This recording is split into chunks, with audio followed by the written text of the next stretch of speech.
Buongiorno e ben ritrovati con il TG Flash di New Sicilia, di seguito i titoli più importanti della mattina. In apertura un incidente mortale avvenuto nella notte lungo la Ragusana. La vittima è un giovane di 23 anni, Pietro Costanzo. Il ragazzo, che si trovava alla guida di una Golf, si sarebbe scontrato con un'auto articolato che a seguito del violento impatto avrebbe preso fuoco. Operazione Penelope a Messina, dove i carabinieri hanno scoperto l'esistenza di un sodalizio criminale dedito allo spaccio di droga che viaggiava da Catania e dalla Calabria.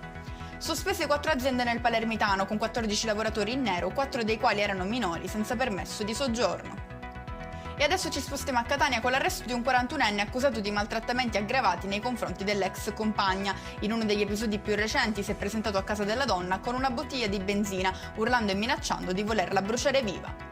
Restiamo a Catania, dove è stata trovata una fattoria abusiva tra i palazzi di Librino e un cane incatenato è costretto a vivere tra gli escrementi, senza né acqua né cibo, salvifico l'intervento dei carabinieri. E con questo è tutto, prossimo appuntamento stasera alle 19:30, grazie per averci seguito, buon proseguimento di giornata.